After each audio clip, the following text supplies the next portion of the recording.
Hello guys, welcome to SSC Baba. आज हम लोग स्टैटिक जीएस में ज्योग्राफी से स्टार्ट कर रहे हैं। ज्योग्राफी का फर्स्ट लेक्चर वीडियो ये है जहाँ से हम लोग स्टार्ट कर रहे हैं। और इसके बाद हम लोग पॉलिटी इकोनॉमिक्स वगैरह की भी वीडियोस लेकर आएंगे। कुछ 7 से 10 वीडियोस ज्योग्राफी के होंगे जिसमें कंप्लीट ज्योग्राफी की डिटेल्ड डिस्कशन होंगी, मिसलेनियस टॉपिक्स भी कवर होंगे। और आज का वीडियो चूंकि ये एक इंट्रोडक्शन वीडियो है, बहुत सारे टॉपिक्स जिसकी एक डेफिनेशन होती है उसकी डिस्कशन करेंगी। एक ब्रॉड ब्रॉड एक ऊपर से हम लोग सभी चैप्टर्स को पहले देखेंगे, उसके बाद उनकी डिटेलिंग करेंगे। ठीक है। आप लोग को टेलीग्राम चैनल पर सभी नोट्स वगैरह प्रोवाइड किया जाएगा, तो जो लोग भी टेलीग्राम चैनल से नहीं जुड़े हैं वो टेलीग्राम चैनल से जुड़ जाइए। वहाँ पर पूरी नोट्स वगैरह आप लोगों को मिलते रहेंगे। तो स्टार्ट करते हैं आज का ज्योग्राफी का लेक्चर नंबर 1, एपिसोड 1 स्टार्ट करते हैं, the Earth in the solar system से। इसमें हम लोग कुछ जो टॉपिक्स देखेंगे: celestial body, constellation, north pole, pole star. यहाँ पर हम लोग देखेंगे एस्टेरॉइड्स, मीटियोराइड्स में क्या डिफरेंस है, मीटियोर्स एक्सेट्रा के बारे में देखेंगे, प्लैनेट वगैरह का देखेंगे। तो सबसे पहले स्टार्ट करते हैं। जो भी हम लोगों को यहाँ से हम लोग स्टार्ट करते हैं, जो भी हम लोगों को फुल मून दिखता है, full moon after every 14 days या एवरी फोर्थ नाइट हमें फिर से फुल मून दिखता है। ठीक है, जिसे हम लोग न्यू मून या अमावस्या के नाम से भी जानते हैं। ठीक है। Next topic, celestial body. जो भी बॉडी जैसे सन, मून या जितने भी ऑब्जेक्ट्स जो आकाश में नाइट स्काई में शाइन करते हो, रात में जो शाइन करते हो, शाइन रात में जो शाइन करते हैं, उन्हें हम लोग सेलेस्टियल बॉडी भी बोलते हैं। ये सेलेस्टियल बॉडी गैस मास के भी बने हो सकते हैं। ये याद रखिएगा, ये गैस मास के भी बने हो सकते हैं, कोई जरूरी नहीं है कि ये सॉलिड ही हो। कॉन्स्टिलेशन, कॉन्स्टिलेशन स्टार का एक जो पर्टिकुलर पैटर्न हम लोगों को आकाश में दिखता है, उसे हम लोग कॉन्स्टिलेशन बोलते हैं। जैसे सप्तऋषि, सप्तऋषि हम लोगों को जो आकाश में दिखता है, उसे हम लोग, वो भी एक तरह का कॉन्स्टिलेशन है। या फिर Ursa Major, Ursa Major, Ursa Major, या इसी को हम लोग बिग बेयर भी बोलते हैं, बिग बेयर। ये स्टार्स के एक पर्टिकुलर पैटर्न बनाते हैं। स्टार्स के एक पर्टिकुलर पैटर्न जो बना रहे हैं उसे कॉन्स्टिलेशन बोलते हैं। नेक्स्ट इज नॉर्थ स्टार या पोल स्टार। जब आप लोग रात में स्काई में नॉर्थ डायरेक्शन में देखेंगे, तो एक अलग तरह का शाइनिंग स्टार आपको दिखेगा। ये सिर्फ नॉर्थ डायरेक्शन में ही दिखेगा। शाइनिंग स्टार अलग तरह का दिखेगा जो कि नॉर्थ डायरेक्शन में ही दिखेगा। नॉर्थ स्टार और पोल स्टार जो भी एक जर्नी करते हैं, फॉरेस्ट में जर्नी कर रहे हैं, सी में जर्नी कर रहे हैं, ओशन में जर्नी कर रहे हैं, उनके लिए एक बहुत ही इंपॉर्टेंट डायरेक्शन का सोर्स होता है। इस स्टार को देखकर वो लोग को पता चलता है कि नॉर्थ डायरेक्शन किस तरफ है, और उसके अकॉर्डिंगली वो लोग बाकी के सभी डायरेक्शन को पता लगा लेते हैं। ठीक है। Next is planet. प्लैनेट एक ग्रीक वर्ड से बना है जिसको बोलते हैं प्लैनेटेई, TIE, प्लैनेटेई, PLANETI। ये एक ग्रीक वर्ड प्लैनेटरी से बना है जिसका मतलब होता है वॉन्डरर। वॉन्डरर वो होते हैं जो घूमते रहते हैं। जैसे जो भी प्लैनेट होते हैं वो एक स्टार, जैसे अर्थ के केस में वो एक स्टार है, सन। सन के चारों ओर घूम रहे हैं, इसीलिए उन्हें वॉन्डरर बोलते हैं। और वॉन्डरर जो ग्रीक वर्ड है उसको बोलते हैं planetary. Next is asteroid. Asteroids वो होते हैं मार्स और, जब हम लोग आगे में देखेंगे, यहाँ पर मार्स और जुपिटर के बीच में एक अलग एक चेन होती है कुछ सॉलिड मासेस के, जिस जिस ऑर्बिट में एक छोटे छोटे छोटे छोटे पत्थर घूमते रहते हैं सन के चारों ओर। ठीक है, इन्हें हम लोग बोलते हैं एस्टीरॉयड। एस्टीरॉयड रॉक के मासेस होते हैं जो सन के चारों ओर रिवॉल्व करते हैं। ये एस्टेरॉयड का जो ऑर्बिट है वो मार्स और जुपिटर के बीच में पाया जाता है। एस्टेरॉयड से अगर छोटा अगर हो, एस्टेरॉयड एक बड़ी मास है, अगर उससे छोटे मासेस हैं या डस्ट पार्टिकल्स हैं, तो उन्हें हम लोग मीटियोराइड्स बोलते हैं। एस्टेरॉयड से छोटा अगर होता है तो उसे मेटेरॉइड्स बोलते हैं। वो डस्ट या फिर एक छोटे छोटे पत्थर होते हैं। एस्टेरॉयड बिग मासेस होते हैं। मीटियोरस, मीटियोरस हम किसे बोलते हैं? जो भी मीटियोरॉइड्स या एस्टेरॉइड्स जब अर्थ के एटमॉस्फेयर में एंटर करता है तो उसे हम लोग मीटियोरॉइड्स बोलते हैं। मीटियोर्स बोलते हैं जब वो अर्थ के एटमॉस्फेयर के अंदर में एंटर करता है। ठीक है, अब हम लोग देखते हैं किन प्लैनेट्स के चारों ओर रिंग होती है, किन प्लैनेट्स में रिंग नहीं होती है। तो टोटल 8 प्लैनेट्स हैं, मैं इसे इरेज कर देता हूं।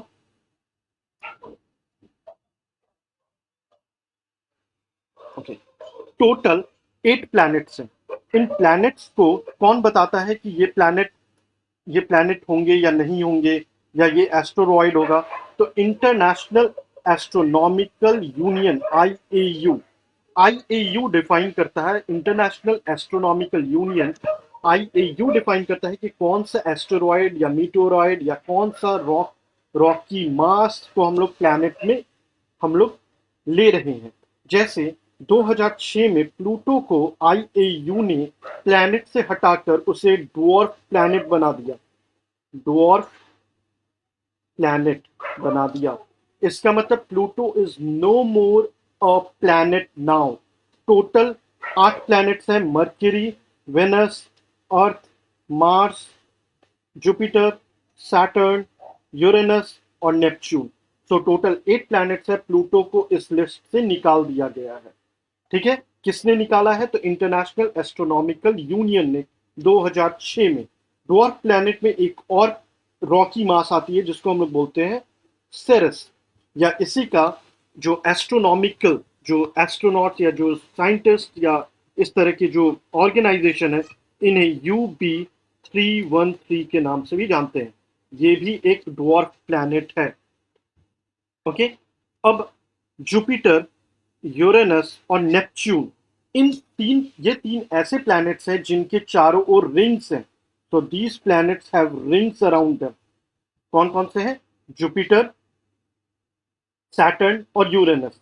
ये तीन ऐसे प्लैनेट्स हैं जिनके चारों ओर रिंग्स हैं। हमें सैटर्न में ही विजिबल होता है, बट जुपिटर और यूरेनस में भी रिंग है।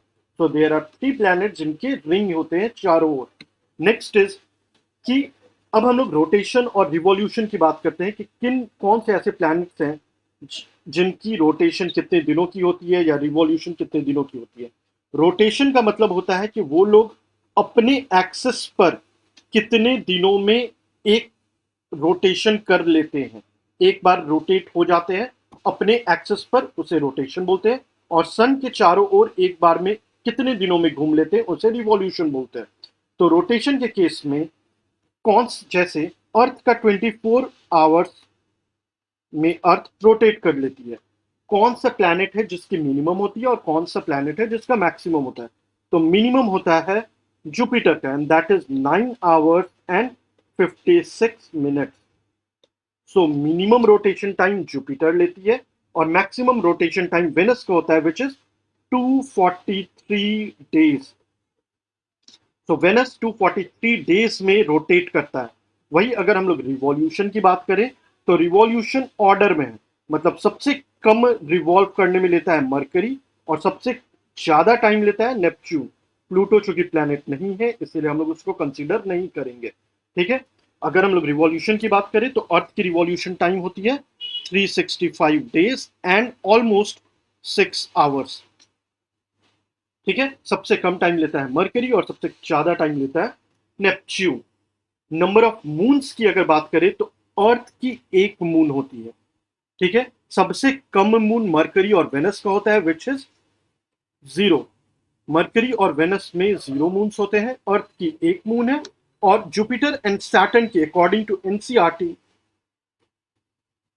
53 मून्स है।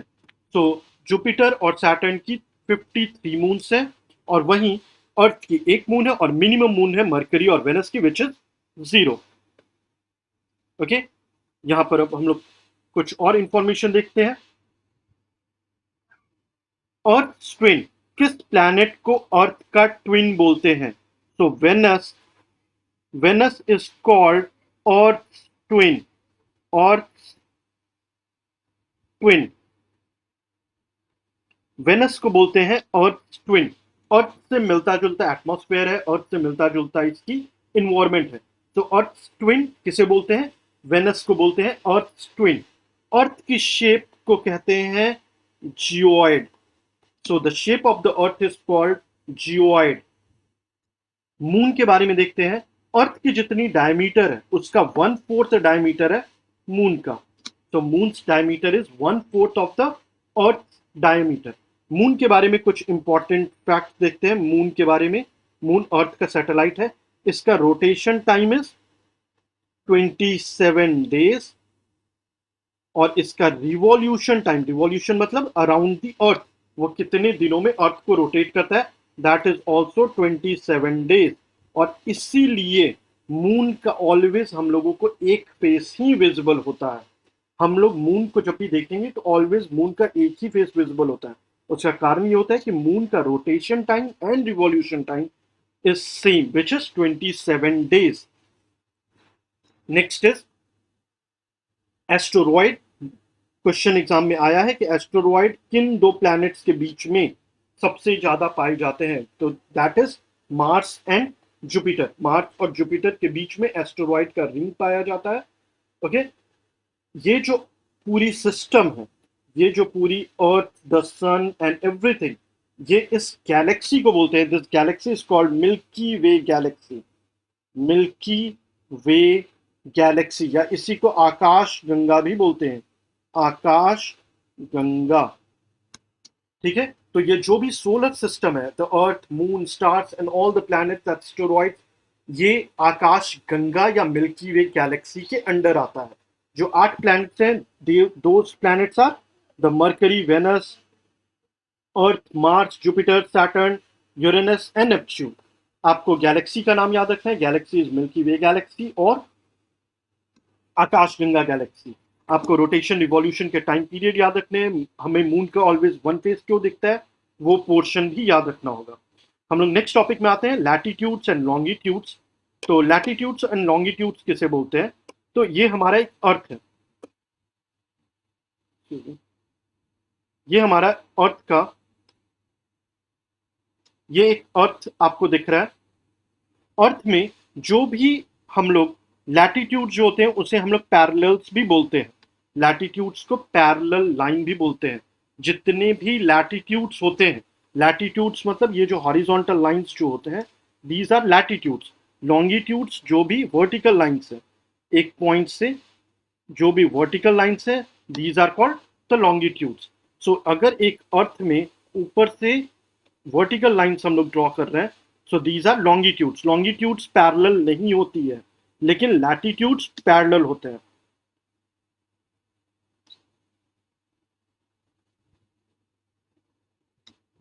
ओके, लैटिट्यूड्स पैरेलल होते हैं। जो मेजर लैटिट्यूड्स हैं वो होते हैं 0 degree, 23.5 degree north, 66.5 degree north और north pole which is 90 degree north. अगर हम लोग साउथ में बात करें तो 23.5 डिग्री साउथ, 66.5 डिग्री साउथ और south pole which is 90 degree south. 23.5 degree को हम लोग ट्रॉपिक ऑफ कैंसर बोलते हैं। 66.5 को हम लोग ट्रॉपिक, इसे हम लोग आर्कटिक सर्कल बोलते हैं, आर्कटिक, आर्कटिक। वहीं 23.5 डिग्री साउथ को हम लोग ट्रॉपिक ऑफ कैप्रिकॉर्न बोलते हैं और 66.5 डिग्री को हम लोग बोलते हैं अंटार्कटिक सर्कल। और साउथ पोल की ये पोजीशन, नॉर्थ पोल ऊपर है 90 डिग्री।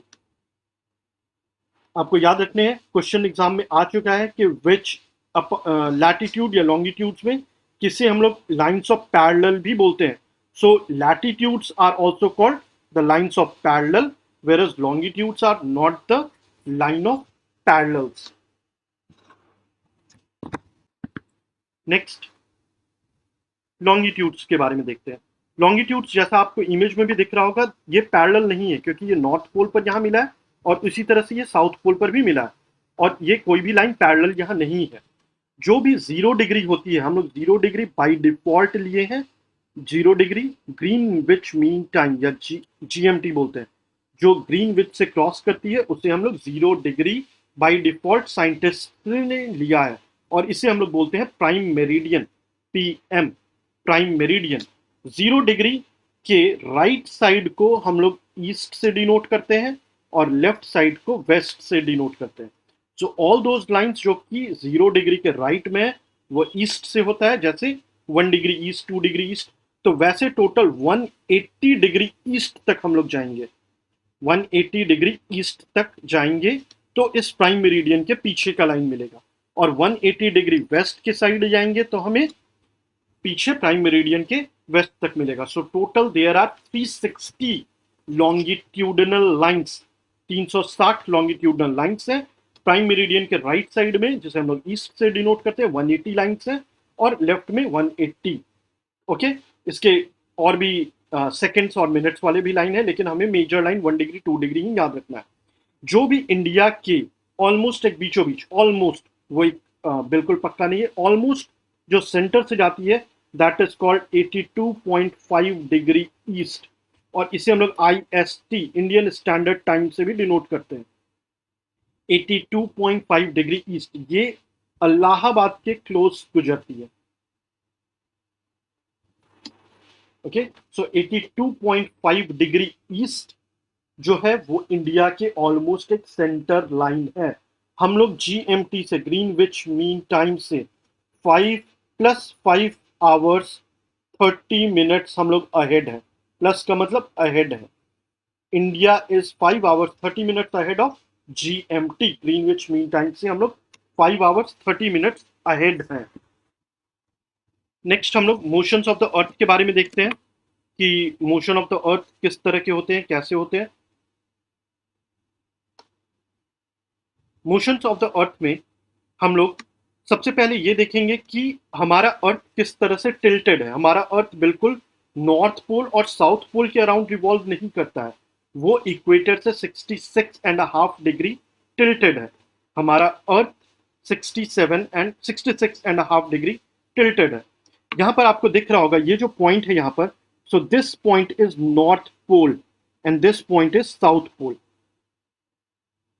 और अगर हम लोग एक वर्टिकल लाइन लें तो this is the vertical line, और ये हो गया एक इक्वेटर। सो नॉर्थ से साउथ पोल को ये जो कनेक्ट करने वाली लाइन है, this angle is 66.5 degree. So हमारा north pole and south pole equator से 66.5 डिग्री, इक्वेटर बोले या इसे हम लोग अभी एक हॉरिजॉन्टल लाइन बोलते हैं, हॉरिजॉन्टल लाइन से 66.5 डिग्री टिल्टेड है। ओके, ये जो वर्टिकल लाइन है, ये जो वर्टिकल लाइन है इसको हम लोग बोलते हैं circle of illumination, circle of illumination, circle of illumination. ये जो लाइन है इसे हम लोग बोलते हैं सर्कल ऑफ एल्यूमिनेशन।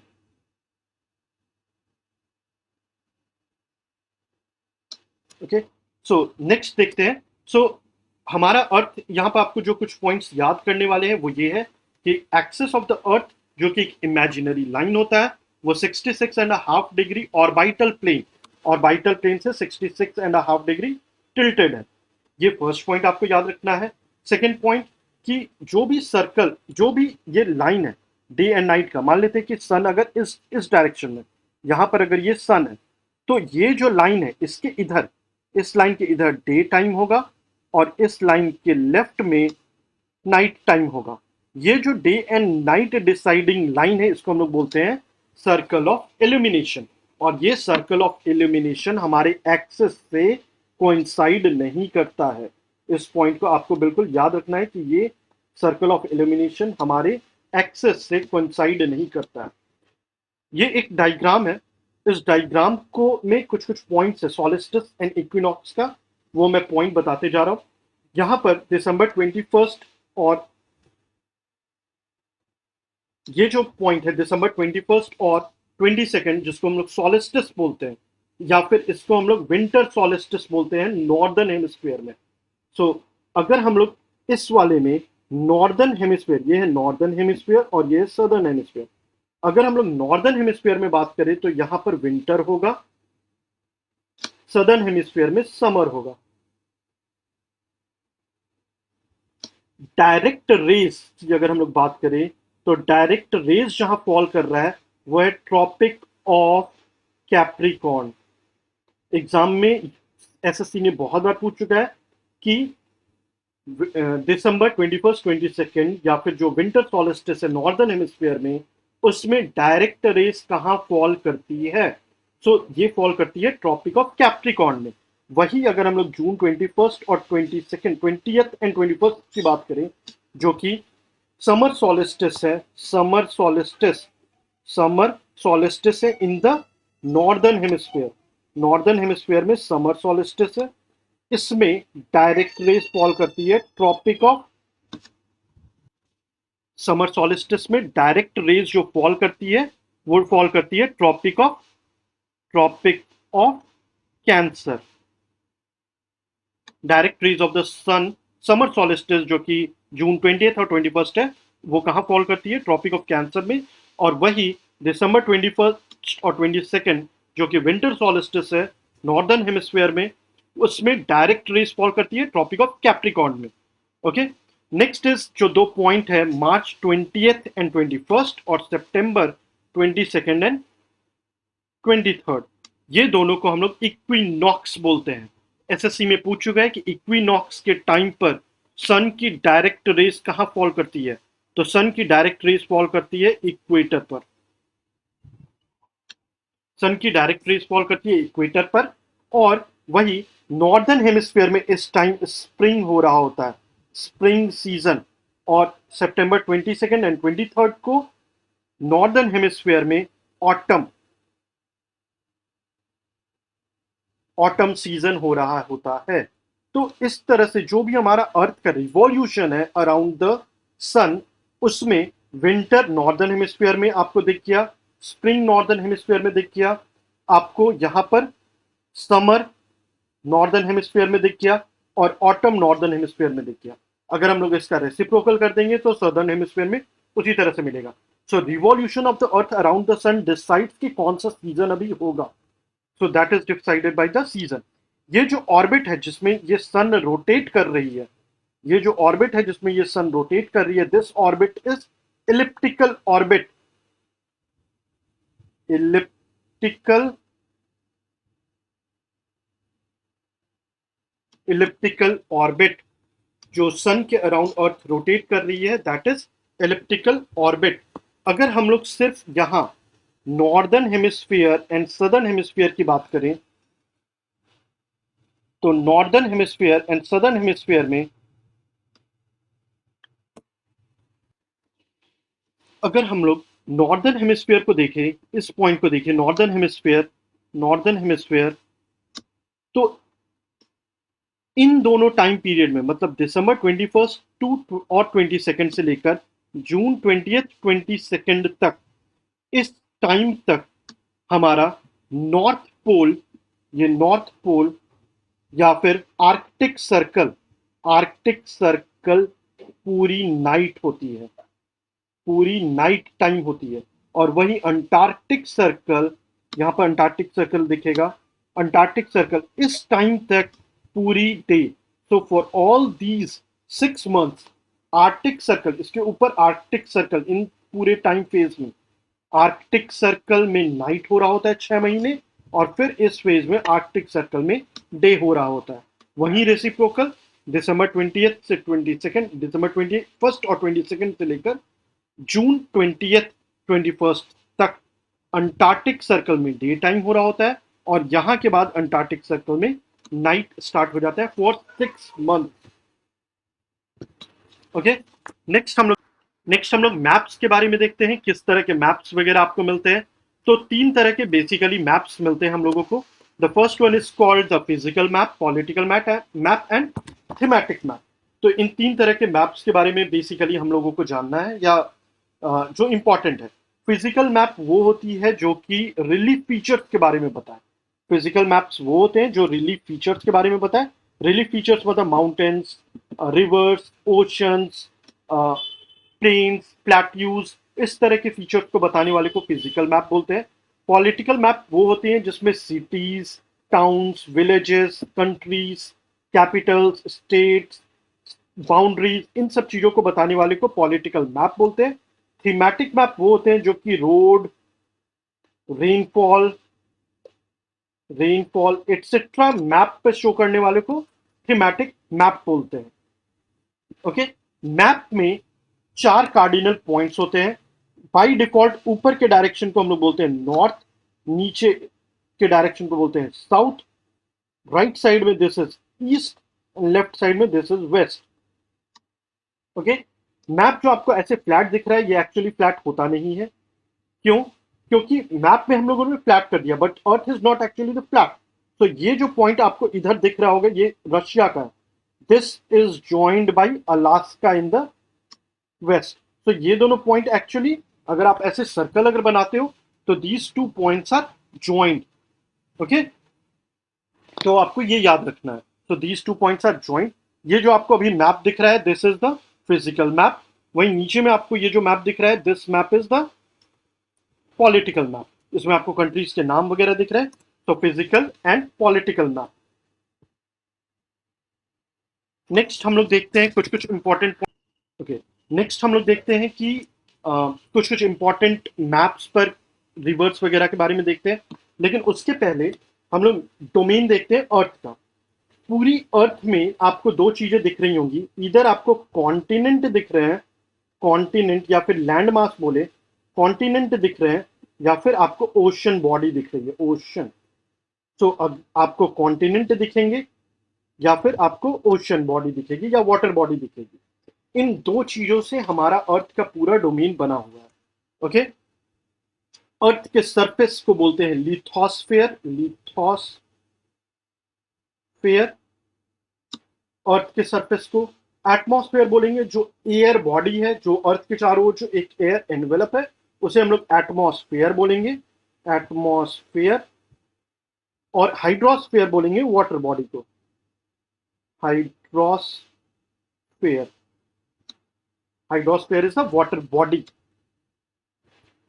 नेक्स्ट, जो भी सी लेवल है या जो भी ओशन लेवल है वो कभी भी ऊपर या नीचे नहीं होता है। वो ऑलवेज ऑलवेज एक स्टैटिक होती है, ऑलवेज सेम लेवल पर ही होती है। कुछ टाइम के लिए वो लोग फ्लक्चुएट करते हैं, लेकिन अगर उन्हें विदाउट एनी फोर्स, किसी भी फोर्स से अगर हम लोग उसे हटा दें तो वो एक लेवल पर आती है which is the sea level. इसीलिए हम लोग जो भी हाइट को नापते हैं अबव द अर्थ या बिलो द अर्थ, हम लोग वो सी लेवल से नापते हैं। ओके, नेक्स्ट हम लोग देखते हैं कुछ कुछ इंपॉर्टेंट।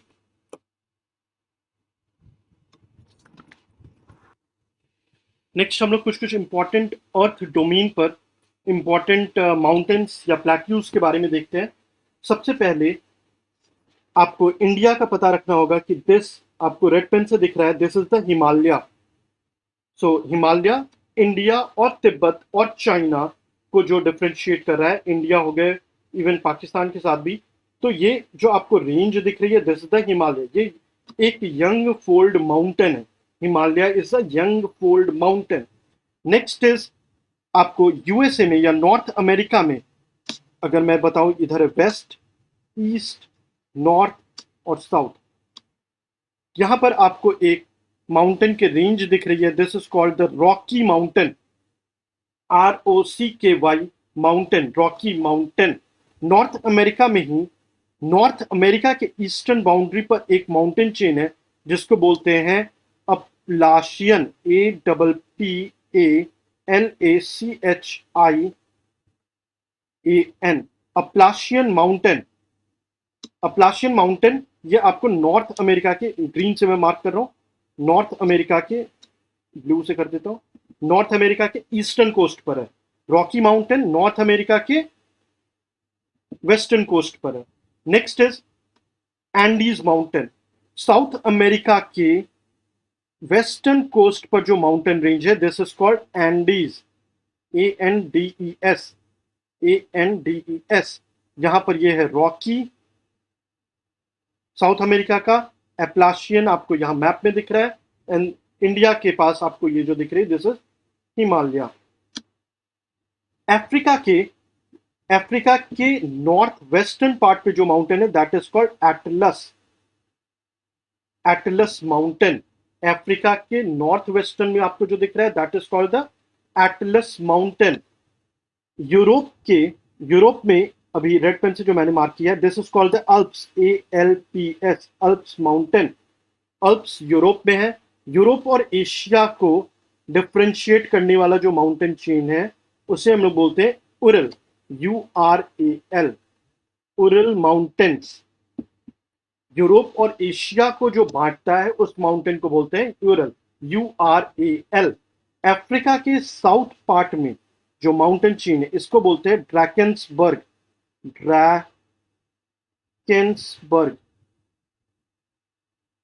Drakensberg mountain.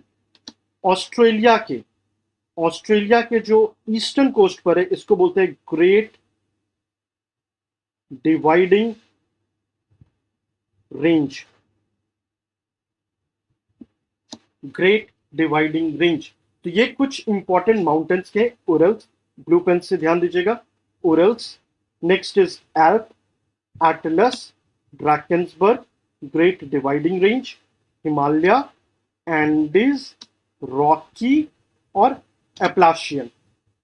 ओके, ये कुछ माउंटेन के रेंजेस हैं। ओके, नेक्स्ट इज, अगर हम लोग यहीं पर माउंटेन की बात करें, कौन सा माउंटेन सबसे बड़ा है, कौन सा छोटा है, क्या है, तो सबसे पहले माउंट एवरेस्ट। हिमालय में Mount Everest is the highest mountain peak. Mount Everest,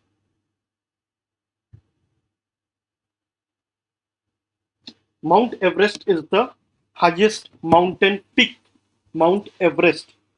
इसकी जो हाइट है वो हमेशा अभी कुछ टाइम पहले चेंज हुई है, but this is approximately 8848 metres. Mount Everest की हाइट है 8848 मीटर्स। अगर हम लोग माउंट एवरेस्ट की हाइट की बात करें तो we are talking about Mount Everest की height above sea level. Next is Mariana trench. आपको फिलीपींस के पास इस जगह पर आपको मैरियाना ट्रेंच है। मैरियाना ट्रेंच क्यों फेमस है? मैरियाना ट्रेंच, मैरियाना ट्रेंच में सी लेवल के नीचे जो गहराई है that is 11022 metres below sea level, इसकी मैरियाना ट्रेंच में डेप्थ है। ये वर्ल्ड में सबसे ज्यादा है। सो माउंट एवरेस्ट अर्थ के ऊपर, मैरियाना ट्रेंच अर्थ के सी लेवल, बोलूं सी लेवल के ऊपर, मैरियाना ट्रेंच सी लेवल के नीचे। लेकिन यहां पर आपको एक पॉइंट याद रखना होगा विच इज मोना किया। इस पैसिफिक ओशन में इस पॉइंट पर एक माउंटेन है जिसका नाम है मोना किया। मोना किया की हाइट 10,205 मीटर्स है। ये एक माउंटेन है 10,205 मीटर्स का, लेकिन ये अभी भी वर्ल्ड का सबसे ऊंचा माउंटेन नहीं है। क्यों? क्योंकि इस मोना किया के माउंटेन का कुछ पोर्शन सी लेवल के नीचे है, और हम लोग हाइट को जब भी नापते हैं तो सी लेवल के ऊपर नापते हैं। तो मोना किया का कुछ ही हाइट ऐसा है जो सी लेवल के ऊपर है, और इसीलिए माउंट एवरेस्ट अभी भी वर्ल्ड का सबसे ऊंचा माउंटेन है। मोना किया की हाइट 10,205 मीटर है, लेकिन वो सी लेवल के नीचे, समुद्र के नीचे, पैसिफिक ओशन में उसकी बहुत ज्यादा हाइट है, जिसके कारण उसकी जो मेजर हाइट हो गई वो समुद्र के नीचे चली गई। समुद्र के ऊपर उसकी हाइट बहुत ही कम है, इसीलिए मोना किया का हाईएस्ट रेंज नहीं आता है। टोटल 7 कॉन्टिनेंट्स है। अगर हम पॉलिटिकल में आए तो टोटल 7 कॉन्टिनेंट्स हैं। 7 कॉन्टिनेंट्स में फर्स्ट इज एशिया, तो this is Asia. Next is Africa. 7 continents का मैं नाम बता रहा हूं। Africa, north America, south America is fourth, south America. Europe is fifth. Six is Australasia, Australasia में ऑस्ट्रेलिया, न्यूजीलैंड वगैरह कंट्रीज है। And seventh is Antarctica.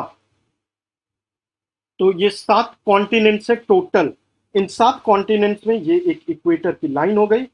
So 7 continents में 2 कॉन्टिनेंट ऐसा है जो कि पूरा का पूरा नॉर्दर्न हेमिस्फीयर में, नॉर्दर्न हेमिस्फीयर में मतलब इक्वेटर के ऊपर है। The first one is north America and second one is Europe. ये पूरा का पूरा नॉर्दर्न हेमिस्फीयर में। सदर्न हेमिस्फीयर में पूरा का पूरा ऑस्ट्रेलेशिया है और दूसरा अंटार्कटिका है। Okay, tropic of Cancer, equator और ट्रॉपिक ऑफ कैप्रिकॉर्न, ये तीनों लाइन सिर्फ एक ही कॉन्टिनेंट से पास करती है, and which is Africa. Africa एकमात्र ऐसा कॉन्टिनेंट है जिससे ट्रॉपिक ऑफ कैंसर है ये वाली लाइन, ट्रॉपिक ऑफ कैप्रिकॉर्न है ये यहाँ पर, आपको मार्किंग दिख रही है, और इक्वेटर, तीनों ही क्रॉस करती है। उरल माउंटेन, जैसा कि मैंने आपको बताया, उरल माउंटेन जो कि एशिया और अफ्रीका के को पार्ट, एशिया और यूरोप को डिवाइड करने वाला माउंटेन रेंज का नाम है उरल, उरल माउंटेन। आपको ये पॉइंट याद रखना है। नेक्स्ट इज अफ्रीका में अगर बात करें तो यहाँ पर एक है सहारा डेजर्ट। अफ्रीका में ये है एक सहारा डेजर्ट जो कि वर्ल्ड का सबसे बड़ा डेजर्ट है। Sahara desert is the world's largest desert. Nile river, मैं रेड से पॉइंट कर रहा हूं, अफ्रीका में नाइल रिवर वर्ल्ड का लॉन्गेस्ट रिवर है। Nile river, NILE, Nile river world का लॉन्गेस्ट है। सहारा डेजर्ट वर्ल्ड का लार्जेस्ट डेजर्ट है। और अमेजोन बेसिन, ये जो आपको दिख रहा है ये अमेजोन बेसिन है, ये लार्जेस्ट रिवर है, largest Amazon river. Okay, so Nile is longest river, Amazon is largest river. Largest river का मतलब होता है जो वो रिवर जिसका कैचमेंट एरिया ज्यादा है। वो अमेजोन रिवर में इतनी ट्रिब्यूटरीज है और इतनी रिवर्स उसमें फ्लो करती है कि वो बहुत ही बड़े एरिया को कवर करता है। लेकिन वही नाइल रिवर की बात करें तो वो लंबाई में कवर करता है। अगर हम लोग एरिया वाइज बात करें कि कौन कितने एरिया को कवर करता है तो that is Amazon river. So Amazon river is the largest river जो कि साउथ अमेरिका में है, और नाइल रिवर जो कि अफ्रीका में है that is the longest river. North America और साउथ अमेरिका की अगर हम बात करें तो नॉर्थ अमेरिका और साउथ अमेरिका एक छोटे से लैंड मास से सेपरेटेड है। एक छोटा सा लैंड मास जिसको हम लोग पनामा बोलते हैं, और इस लैंड मास को बोलते हैं इस्थमस, ISTHMUS। सो इस्थमस एक नैरो लैंड का बॉडी होता है जो कि दो बड़े बड़े लैंड मासेस को सेपरेट करता है। So what is an isthmus? Isthmus is a narrow strip of land joining two land masses। तो यहां पर ये जो isthmus है इसको हम लोग बोलते हैं Panama. Panama isthmus north America और साउथ अमेरिका को डिफ्रेंशिएट करता है। उसी तरह से दो लार्जर वाटर बॉडी को जो अलग करता है वाटर बॉडी, उसे हम लोग बोलते हैं स्ट्रेट, STRAIT।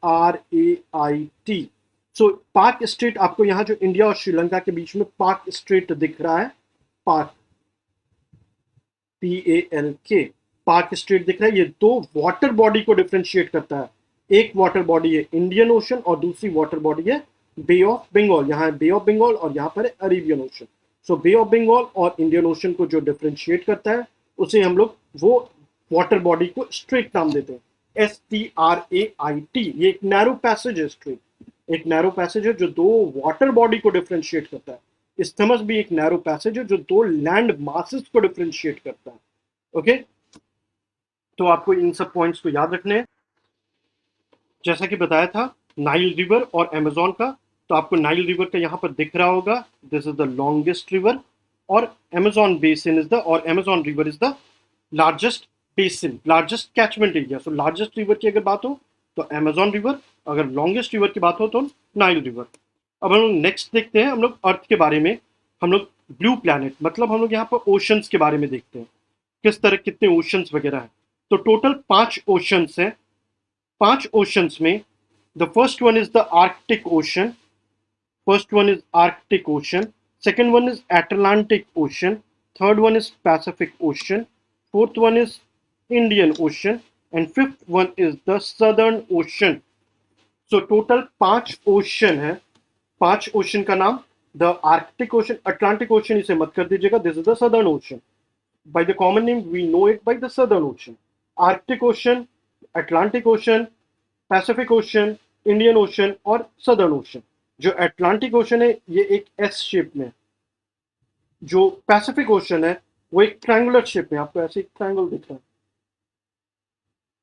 सो पैसिफिक ओशन एक ट्रायंगुलर शेप में है, अटलांटिक ओशन एक एस शेप में है, इंडियन ओशन एम शेप में है। इंडियन ओशन को एम शेप में रिगार्ड किया जाता है, इंडियन ओशन एम शेप में है। आर्कटिक ओशन, यहां पर जैसा कि मैंने आपको बताया कि जो अर्थ है वो एक राउंड है, तो आर्कटिक ओशन, ये पूरी बॉडी आर्कटिक ओशन की है, और यहाँ पे एक है पैसिफिक ओशन। ये जो बीच में जो आपको जगह दिख रही है, ये एक लैंड मास दिख रही है जो कि दो बड़े वाटर बॉडी को डिफ्रेंशिएट कर रहा है, जिसको हम लोग बोलते हैं बेरिंग स्ट्रेट। मैंने अभी स्ट्रेट के बारे में आपको बताया। वो एक लैंड मास होती है या वो एक कनेक्टिंग चेन होती है जो कि दो वाटर बॉडी को डिफ्रेंशिएट करता है। ऊपर में है आर्कटिक ओशन, साउथ में है पैसिफिक ओशन। इन दोनों को डिफ्रेंशिएट करने वाली ये जो नैरो पैसेज है उससे हम लोग बोलते हैं स्ट्रेट। इस स्ट्रेट का नाम है बेरिंग स्ट्रेट, BERRING। कहीं कहीं इसे BERING भी लिखता है। सो बेरिंग स्ट्रेट, और कहीं कहीं एक दो जगह बेरिंग में BRR भी लिखता है, but BERING is the more proclaimed name, BERING। So question आ सकता है आपको एग्जाम में कि बेरिंग स्ट्रेट किन दो वाटर बॉडीज को डिफ्रेंशिएट करता है। सो ये पैसिफिक और आर्कटिक ओशन को डिफ्रेंशिएट करता है Bering Strait. Bay of Bengal और इंडियन ओशन को डिफ्रेंशिएट करने वाली स्ट्रेट का नाम है park straight, PALK, park straight. Okay, next हम लोग यहां पर देखते हैं वाटर बॉडी में।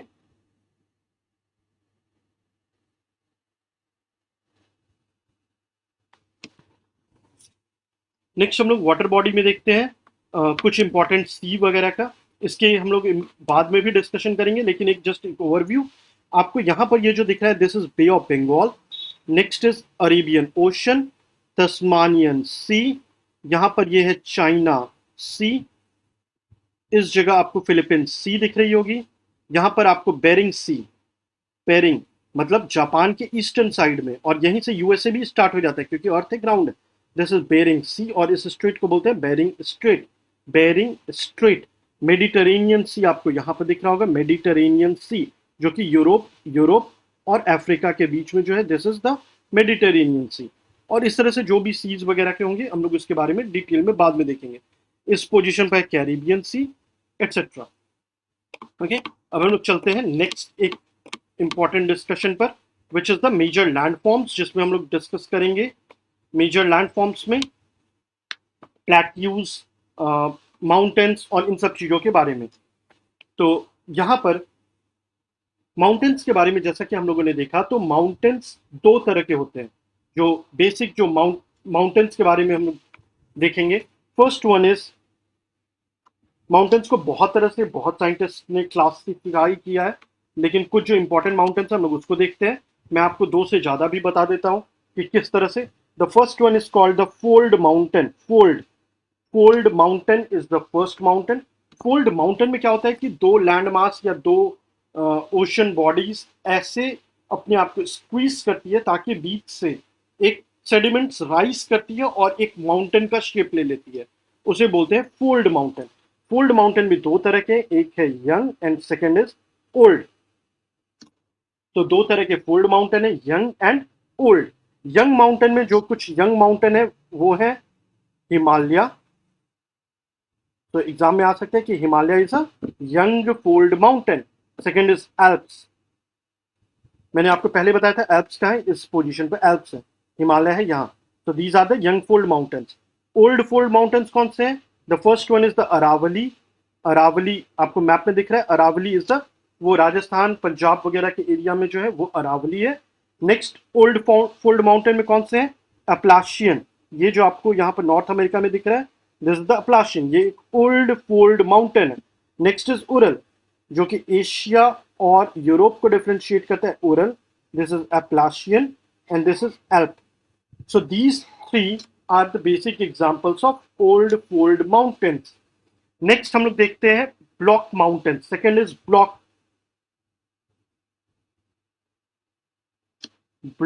माउंटेन्स। ब्लॉक माउंटेन्स किस तरह के होते हैं? तो ब्लॉक माउंटेन्स में मैं आपको इमेज दिखाऊंगा कि ब्लॉक माउंटेन्स किस तरह के बनते हैं। ब्लॉक माउंटेन में अपलैंड और लोलैंड फॉर्म में बनता है, उसका इमेज अभी आपको थोड़ी देर में दिखाऊंगा। जो अपलैंड होता है उसको हम लोग हॉर्स्ट बोलते हैं, HORST, HORST। और जो लोलैंड होता है उसको हम लोग बोलते हैं ग्रैबल। तो ये एक ब्लॉक माउंटेन के अपलैंड, और ये होती है लोलैंड। लोलैंड को ग्रैबल और अपलैंड को हॉर्स्ट बोलते हैं। इसके जो कुछ एग्जाम्पल्स हैं ब्लॉक माउंटेन के, वो है राइन। राइन माउंटेन्स जो है वो जर्मनी में राइन माउंटेन, RHINE, राइन माउंटेन जर्मनी में है। और वर्ल्ड वॉर का एक रीजन राइन माउंटेन भी है, क्योंकि राइन माउंटेन बहुत ही ज़्यादा कोल डिपॉजिट से भरा हुआ है। और पहले वर्ल्ड वॉर के समय coal was regarded as one of the most important body या मोस्ट इम्पॉर्टेंट थिंग, क्योंकि उस समय कोयले को जलाकर लोग एनर्जी में यूटिलाइज करते थे। और Rhine is very famous for coal. ये जर्मनी में है Rhine mountain. So Rhine mountain is a kind of block mountain. Next is Vosges mountain. ये फ्रांस में आपको दिखेंगे, VOSGES, वो VOSGES, Vosges is a block mountain. Next third, ये दो इंपॉर्टेंट है लेकिन थर्ड कैटेगरी भी ले लेते हैं, which is volcanic. Volcanic mountain, वो माउंटेन जो कि वोल्केनिक नेचर का हो, जैसे Mount Kilimanjaro, Mount Kilimanjaro and Mount Fujiyama. So this is Mount Kilimanjaro जो कि तंजानिया में, किलिमांजारो। एंड ये जो मैंने मार्क किया, दिस इज फुजियामा।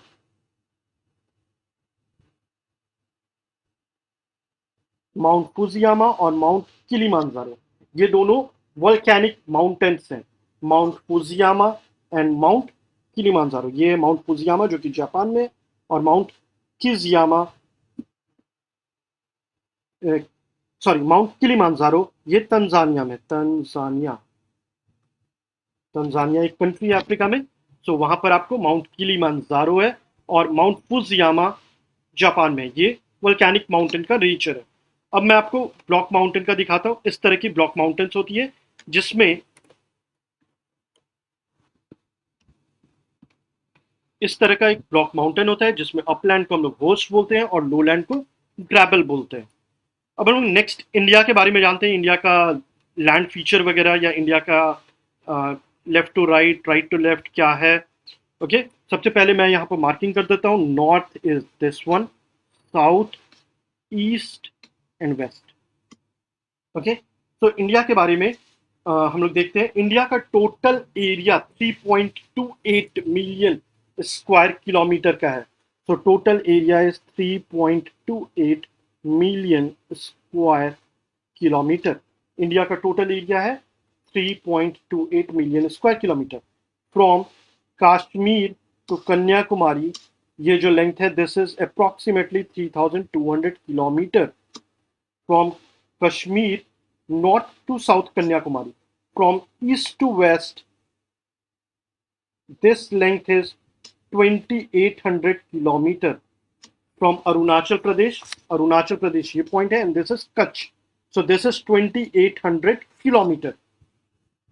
Next हम लोग देखते हैं हमारी लैटिट्यूड्स और लॉन्गिट्यूड्स के बारे में देखते हैं। ये जो आपको नीचे कन्याकुमारी का ये जो पॉइंट दिख रहा है, सो दिस इज 8.4 डिग्री नॉर्थ।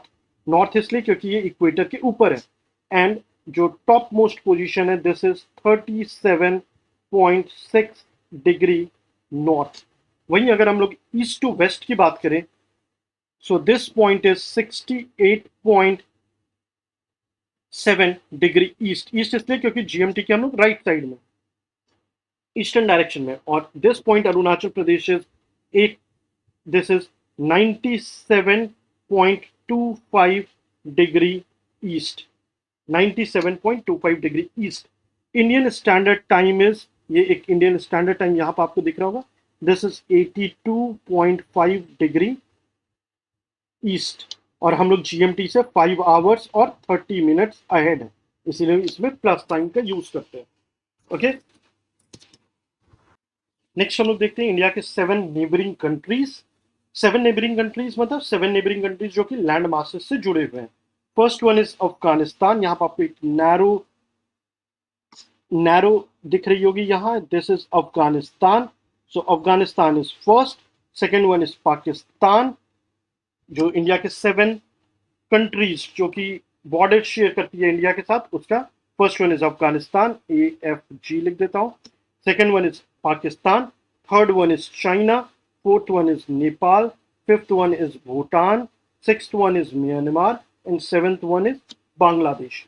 ये 7 ऐसे हैं जो लैंड बाउंड्री शेयर करते हैं। इवन सी या ओशन से आइलैंड नेबर्स हमारे 2 हैं। The first one is Sri Lanka, this is one, and second one is Maldives. यहाँ पर आपको नीचे में ये मालदीव्स दिस इज, जो कि सी बॉडी शेयर करती है सी के थ्रू या फिर आइलैंड नेबर्स हमारे, श्रीलंका एंड मालदीव्स। मालदीव सबसे बड़ा लैंड बाउंड्री हम लोग शेयर करते हैं विद पाकिस्तान। तो एग्जाम में आ सकता है कि हम लोग किस कंट्री के साथ सबसे ज्यादा लेंथ का बाउंड्री शेयर करते हैं, तो that is Afghanistan. Next is total India के 28 स्टेट्स है, पहले 29 हुए करते थे, अब 28 स्टेट्स है, because Jammu and Kashmir is no longer a state. वो जम्मू एंड कश्मीर और लद्दाख दो यूटी में डिफ्रेंशिएट हो गए, दो यूटीज में बट गए। सबसे बड़ा state is Rajasthan, India largest state, and smallest state is Goa. So this is largest and this is smallest. Okay. Himalaya के बारे में, हिमालय को हम लोग क्या बोलते हैं? हिमालय को हम लोग द एबोर्ड ऑफ स्नो भी बोलते हैं, द एबोर्ड ऑफ स्नो। सो हिमालय को हम लोग द एबोर्ड ऑफ स्नो भी बोलते हैं। हिमालय 3 लेयर्स में है। The first one is called the great Himalaya या हिमाद्री। फर्स्ट वन जो सबसे नॉर्थ में, this is called the great Himalaya और Himadri. So first one is great Himalaya और Himadri. Second one is Himachal, second layer is called the Himachal, and third layer is called the Shivalik और lower Himalaya. So first one is called great Himalaya और Himadri, this is great Himalaya और Himadri. Second one is called Himachal और middle Himalaya, and third one is called Shivalik और lower Himalaya. ये 3 हिमालय की range हो गए। नीचे में आपको जो दिखेगी, this region is the peninsular plateau. ये जो टी शेप में आपको यहां दिख रहा है, this is the peninsular plateau. जो नॉर्थ ईस्ट की जो पोर्शन है, जिसमें गारो, खासी, जैंतिया, ये जो नॉर्थ ईस्ट की जो पोर्शन है, this is also a part of the peninsular plateau. So exam में आ सकता है कि द नॉर्थ ईस्टर्न पार्ट या फिर गारो, खासी, जैंतिया, यहाँ पर गारो, खासी और जैंतिया ये 3 हिल्स या माउंटेन रेंजेस है। तो ये जो गारो, खासी या जैंतिया है, वो किस पोर्शन, किस मेजर डोमेन का पार्ट है? तो वो इंडिया के सदर्न मोस्ट जो पेनिनसुलर प्लेट्यू है, उन्हीं का एक पार्ट है। ऐसा माने जाता है कि वो ब्रेक होकर और वहां जाकर अटैच हो गए। सो पेनिनसुलर प्लेट्यू में अरावली हिल्स आते हैं, डेक्कन प्लेट्यू आती है, गारो, खासी, जैंतिया आती है, विंध्यास आते हैं, और विंध्यास और सतपुरा। अरावली, विंध्यास, सतपुरा, गारो, खासी, जयंती, ये सारे पेनिनसुलर प्लेट्यू के ही पार्ट हैं। Okay, next one is western ghat. मैं इसको इरेज कर देता हूं पहले।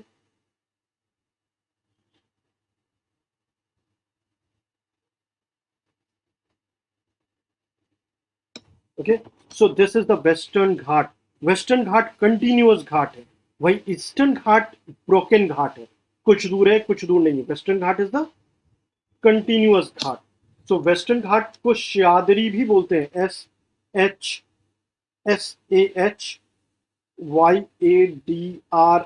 सह्याद्रीज भी बोलते हैं। ईस्टर्न घाट ब्रोकन घाट है।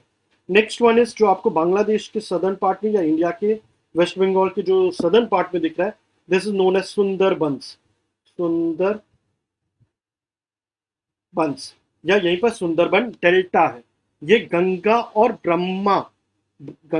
ब्रह्मपुत्रा के रिवर बेसिन से बना हुआ सुंदरबन डेल्टा है। ये वर्ल्ड का लार्जेस्ट डेल्टा है। Sundarban delta is the world's largest delta, जो कि गंगा और ब्रह्मपुत्र रिवर के से बना है, और ये एक ट्रायंगुलर शेप में।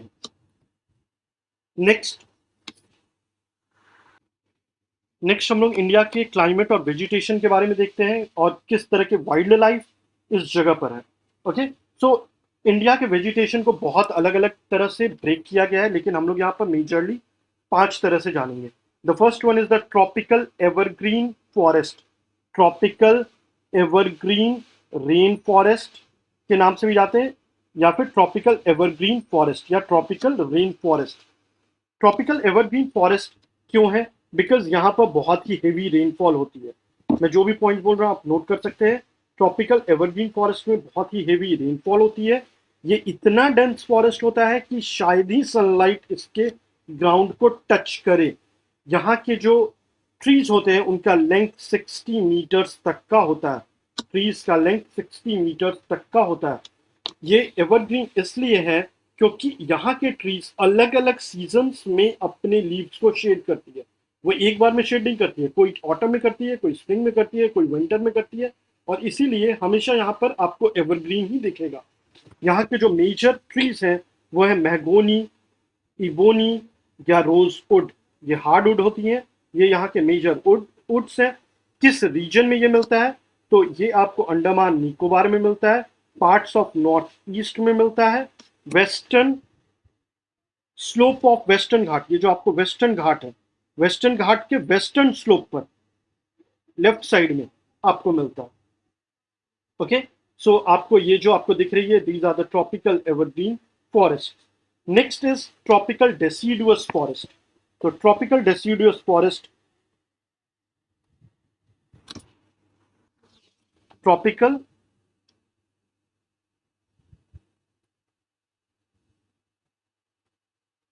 Deciduous forest, tropical deciduous forest में को हम लोग मॉनसून फॉरेस्ट भी बोलते हैं। मॉनसून, इसको हम लोग ट्रॉपिकल डेसिडुअस फॉरेस्ट को मॉनसून फॉरेस्ट भी बोलते हैं। यहाँ पर रेनफॉल 100 टू 200 सेंटीमीटर तक का होता है। टीक, साल, बैम्बू, खैर, मलबरी, इस तरह के इंपॉर्टेंट ट्रीज हैं। तो ट्रॉपिकल डेसिडुअस फॉरेस्ट को अगर मैं ब्रेक करूं तो ये भी दो तरह के होते हैं। First one is moist and second one is dry. Moist की रेनफॉल 100 टू 200 है और ड्राई की 70 टू 100 है। मॉइस्ट की इंपॉर्टेंट ट्रीज है टीक, साल वगैरह मॉइस्ट की इंपॉर्टेंट ट्रीज है, बैम्बू, खैर, और वही टीक, साल, पीपल, नीम ये ड्राई में भी होते हैं।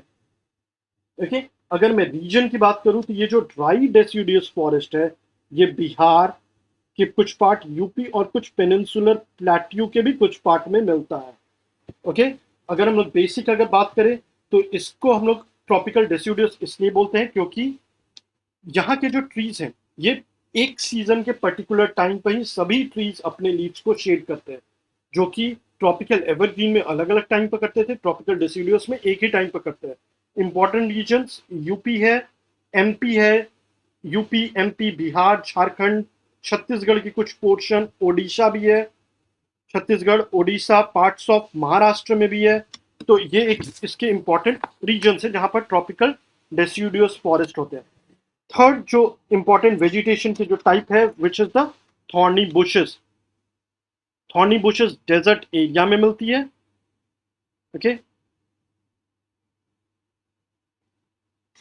सो thorny bushes, next one is thorny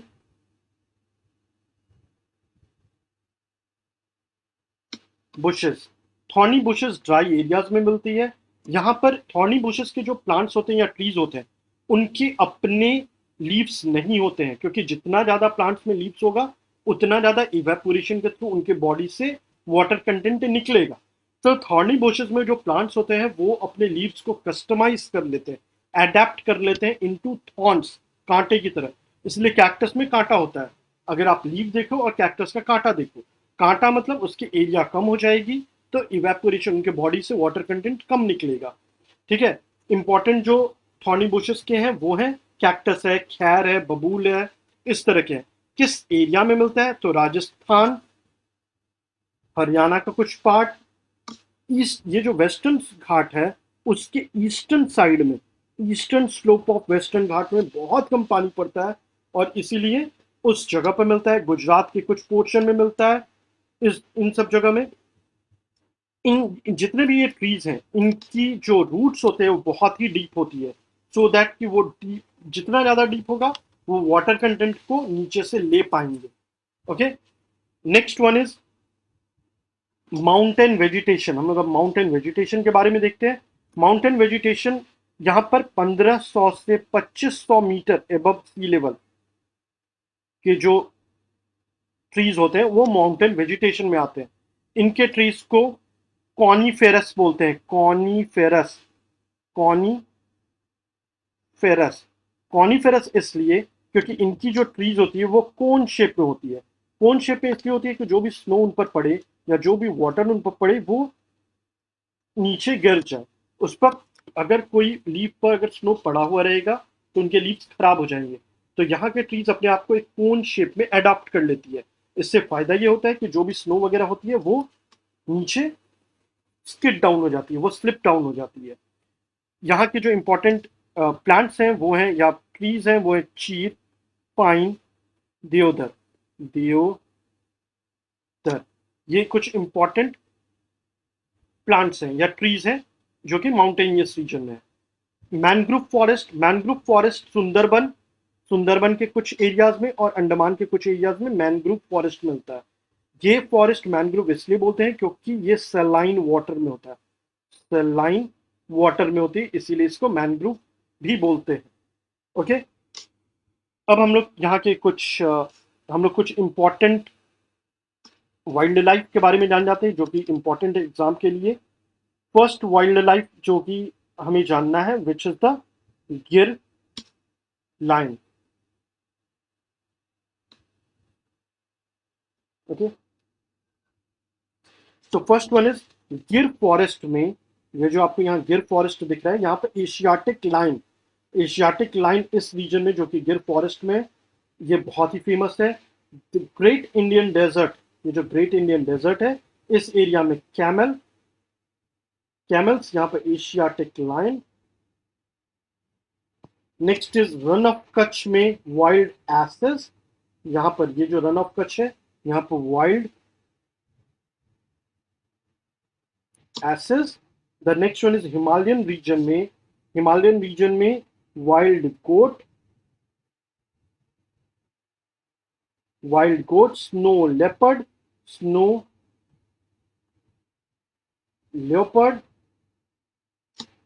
leopard मिलता है और बेयर्स मिलता है। उसी तरह से कुछ माइग्रेटरी बर्ड्स जो कि हमारे इंडिया में आते हैं माइग्रेट करके, कुछ सीजनल बर्ड्स होते हैं जो कि माइग्रेट होकर आते हैं, जिसमें कुछ इंपॉर्टेंट है। First one is pintail duck. Next is curlews, third one is flamingo, fourth one is osprey। ये सारे माइग्रेटरी बर्ड्स हैं। स्टॉर्क, ये सारे माइग्रेटरी बर्ड्स हैं जो कि इंडिया में आते हैं। Sixth one is little little stint smallest migratory bird है जो कि आर्कटिक सर्कल से, ये से 15 ग्राम का होता है और ये आर्कटिक सर्कल से इंडिया में आती है। लिटिल स्टिंट ये स्मॉलेस्ट माइग्रेटरी बर्ड है जो कि आर्कटिक सर्कल से इंडिया में आती है। और इस तरह से ज्योग्राफी के पार्ट 1 वीडियो यहीं पर खत्म होती है। Do like, share and subscribe the channel. Thank you and God bless. के पहले आपसे रिक्वेस्ट है कि do like, share, subscribe and press the bell icon. अगर आपको वीडियो पसंद आया तो काइंडली लाइक कीजिए और अगर वीडियो नहीं पसंद आया हो तो 2 बार डिसलाइक कीजिए। Thank you guys and cheers.